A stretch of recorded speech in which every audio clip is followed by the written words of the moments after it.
हे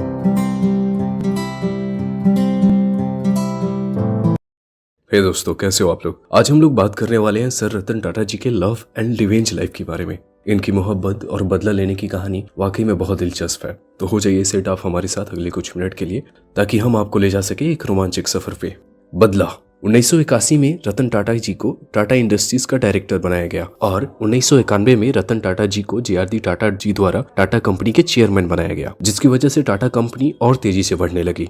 टाटा पहले से ही पैसेंजर और कमर्शियल गाड़ियों को बनाती थी, पर आम भारतीयों को कार का सपना पूरा करने के लिए रतन टाटा जी ने 1998 में पूरी तरह से भारत में बनी लग्जरी कार इंडिका को लॉन्च किया। टाटा का यह ड्रीम प्रोजेक्ट था, इसलिए उन्होंने बहुत मेहनत की हुई थी, लेकिन ऑटो एलियांस ने इस कार को बहुत बुरी तरह से क्रिटिसाइज किया, जिसका नतीजा टाटा इंडिका के सेल्स पर हुआ। टाटा इंडिका को मार्केट में अच्छा रिस्पॉन्स न मिला और उसकी वजह से एक साल के अंदर ही टाटा इंडिका फ्लॉप हो गई, जिससे टाटा मोटर्स को बहुत नुकसान हुआ। इसके बाद रतन टाटा को अपने फैसले को लेकर बहुत सारी आलोचनाओं का सामना करना पड़ा।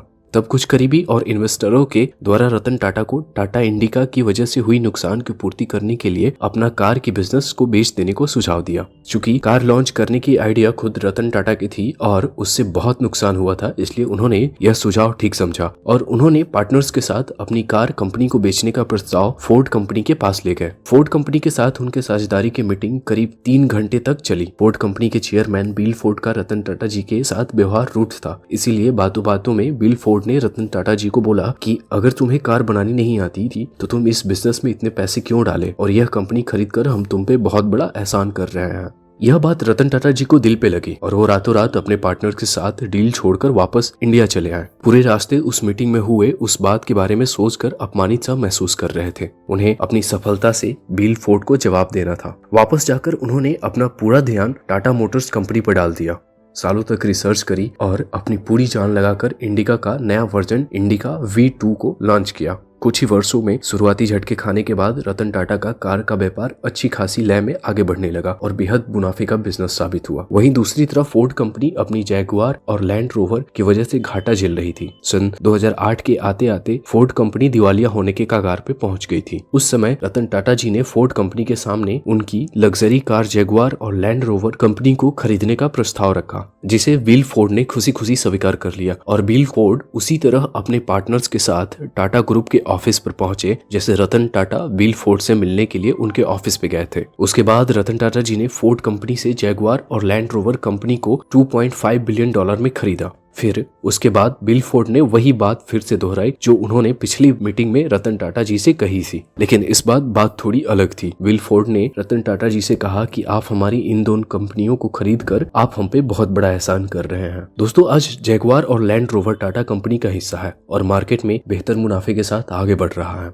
रतन टाटा जी अगर चाहते तो उसे पहली वाली मीटिंग में करारा जवाब दे देते, लेकिन उन्होंने ऐसा नहीं किया क्योंकि रतन टाटा जी अपने सफलता के नशे में चूर नहीं हुए थे। ना कमाल की रिवेंज। रतन टाटा जी ने जैगुआर और लैंड रोवर की तरह कई सारी कंपनियों को खरीदा। सन 2000 में टाटा ने कनाडा की टी बैग्स बनाने वाली टेटली कंपनी को खरीद लिया और उस कंपनी को दुनिया की सबसे बड़ी टी बैग्स कंपनी बनाने वाली कंपनी बन गई। किसी भी इंडियन कंपनी को फॉरेन कंपनी को टेक ओवर करने वाली यह सबसे बड़ी डील रही।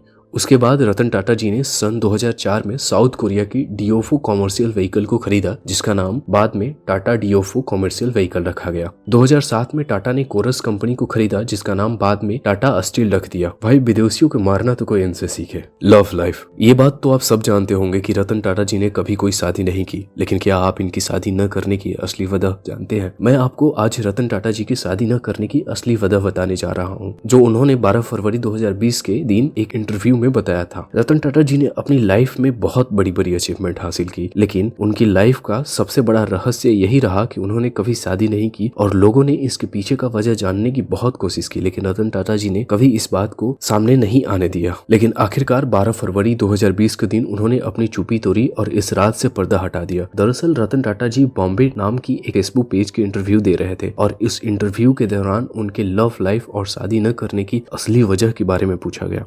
तब उन्होंने अपने इस राज से पर्दा हटा दिया। उस इंटरव्यू में उन्हें बताया कि कॉर्नेल यूनिवर्सिटी से आर्किटेक्चर की डिग्री हासिल करने के बाद उन्होंने लॉस एंजल्स शहर में एक जॉब करना शुरू किया था। इस शहर में रहते हुए वहाँ 2 साल तक नौकरी करते रहे और उसी दौरान वहाँ रहने वाली एक लड़की से उन्हें प्यार हो गया था। वह आज भी लॉस एंजलिस में बिताए हुए उन 2 सालों को अपनी लाइफ के सबसे अच्छे पलों में से एक मानते हैं। उन दिनों में लॉस एंजलिस का मौसम बहुत ही खूबसूरत हुआ करता था। उनके पास खुद की कार और एक ऐसी नौकरी थी जो उन्हें बहुत ज्यादा पसंद थी।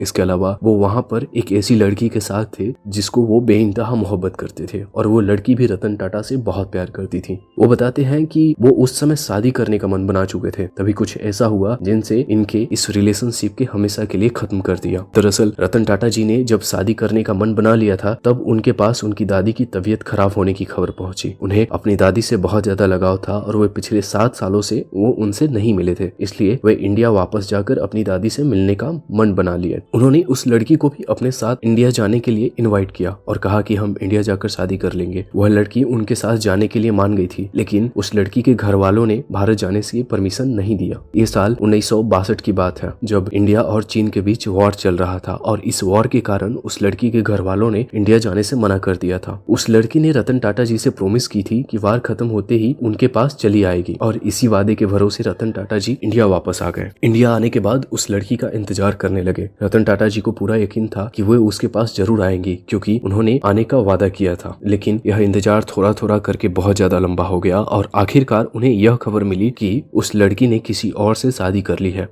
यह खबर सुनते ही रतन टाटा जी को बहुत गहरा धक्का लगा और उनका दिल टूट गया। दरअसल रतन टाटा जी ने उस लड़की से सच्चे मन से प्यार किया था और यह वादा भी किया था कि वो उस लड़की से शादी करेंगे, लेकिन उस लड़की का इस तरह किसी और से शादी करना रतन टाटा जी के लिए जिंदगी भर के शादी न करना बन गया। इससे यह पता चलती है कि रतन टाटा जी अपने वादे और उसूलों के कितने पक्के हैं और यही चीज उनके कामयाब होने के सबसे बड़े कारणों में से एक है। यहाँ पे साफ दिख रहा है कि रतन टाटा जी ने उस लड़की को कवर करने की कोशिश की है। भले ही वो बोले कि उसकी फैमिली शादी करा दिए, लेकिन आप ही जरा सोचो वो फॉरेन है यार, वो लड़की खुद एजुकेटेड, इसलिए मुझे तो लगता है कि वो लड़की ही धोखा दी। सर आप हमें ना बताओ, लेकिन हम आपका दर्द समझ सकते हैं। अगर अभी भी आप इस वीडियो को देख रहे हैं तो इसके लिए thank you very much and please subscribe if you like.